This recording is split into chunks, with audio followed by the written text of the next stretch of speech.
Peugeot has long held an outsider position in the new car market. You want a small hatchback? You're probably going to go for something like the Volkswagen Golf. You want a mid-size SUV? You'll probably choose a Mazda CX-5 over something like the Peugeot 3008. But there is no doubt that the brand is trying to capture some attention with this new thing, the Peugeot 308. I've always thought that Peugeots are a bit of a compromise and are a style over function choice compared to their rivals. But can this quirky operator win me over? Let's go for a drive and find out. It's obvious that the Peugeot 308 is an absolute looker. At first, you're wowed by the sharp and meaningful styling on the front end, but the good looks continue along to the rear end and then inside the cabin too. I'm a particular fan of this expansive front grille which extends into the Matrix LED headlights. You've also got that new Peugeot branding front and centre and a model designation just above. Walking you alongside the styling on the side here, you've got these Ferrari-esque side quarter panel badges, make of those what you will. You've also got black 18-inch alloy wheels, keyless entry on the doors here, and these character lines which extend in towards the rear end, which is really stylish stuff. While we're back here, I'll open up the boot, which paves way to a 384 litre space. It's actually not too bad by hatchback standards, but it is down on its entry-level variant in the range, which can pack in over 400 litres worth of your stuff. Pricing is expensive for a small hatch. The range begins at $43,990 for the GT hatchback, and you'll pay $5,000 more to upgrade to this one, the GT Premium variant. You can also have a wagon variant of this car for an extra $1,500. Peugeot has packed it to the rafters with cool kit.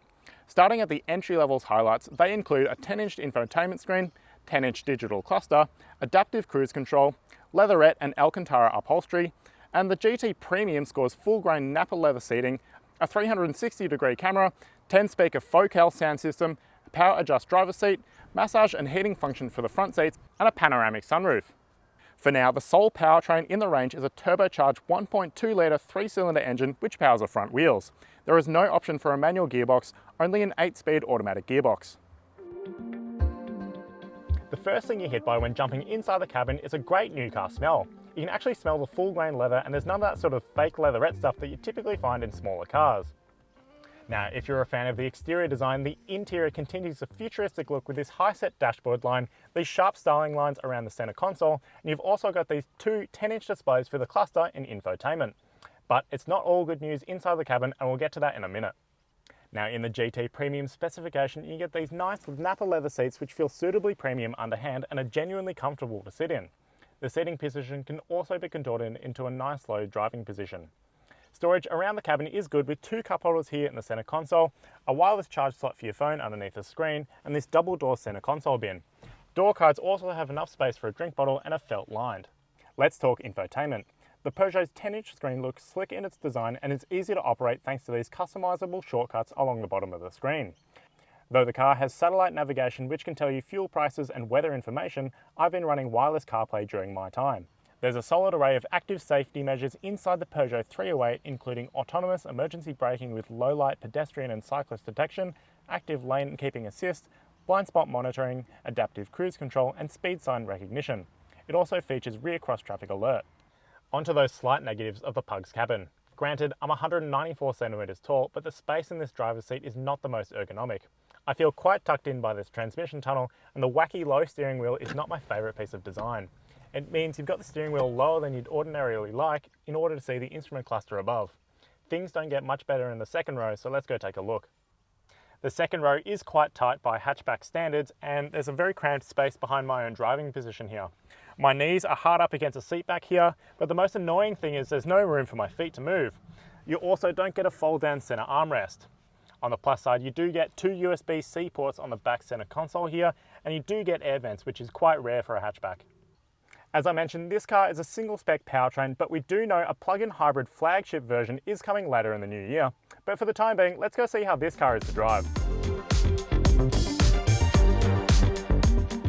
Put into practice, this driving position is a little compromised. As I said, you've got this steering wheel which is lower set than you expect, and it sort of blocks off your vision of the instrument cluster ahead. The 1.2-litre engine is turbocharged, but the outputs you get out of it aren't all that impressive. You've got 96 kilowatts and 230 newton meters, which are sent through the front wheels, and that's via an 8-speed automatic torque converter transmission. To control the car's powertrain, you've got this gear selector here on the center console, and below it you've got a drive mode button, which you can change the car's driver settings from eco to normal to sport. I actually wouldn't mind it if you could move this gear selector down where the drive mode button is for easier reach, so you can select reverse more easily. Driving around Melbourne where we are at the moment, the powertrain isn't that big of a problem. It is when you get further afield that it starts to become a bit lethargic and you really have to put your foot down to wring out the engine to get maximum outputs. And things like overtakes need to be timed quite carefully. Gear shifts out of that 8-speed transmission aren't the quickest, but they are at least smooth. The thing that sort of really is a bit annoying is there's a bit of a disconnect when you have the start-stop system engaged as well. That makes setting off from things like lights a bit of a chore. Now the steering feel is quite light and it makes the car easier to maneuver when you are driving on certain back roads and when you're driving around town alike. The dimensions are easily maneuverable into a parking space and it's actually all around quite easy to manage. Ride control is a real highlight of this car. The little imperfections don't really get translated through to the cabin, and the larger impacts don't really upset the cabin ambience either. And road noise is kept low overall as well. While it's no sports hatchback, especially given those small outputs, it is a bit of a keen steer and you will have fun when driving this on the road overall. It's true, I wasn't too impressed with the Peugeot 308 on paper. Not only is it an expensive option within its segment, but it also has less power than you'd like to see for the price you'll pay. But it is a car that quickly grows on you the more time you spend with it. It's extremely well equipped, well built, and it exudes style where its rivals don't. Add in that well-resolved driving experience and it starts to properly shine. Provided you're happy to pay extra for your small hatchback, the Peugeot 308 is a fantastic option within its segment and will continue to make you feel good about your buying decision. If you've enjoyed this video about the Peugeot 308, be sure to like it on YouTube and subscribe to stay up to date with all of our future content. If you want to know more about the Peugeot, head to Drive.com.au for the full review.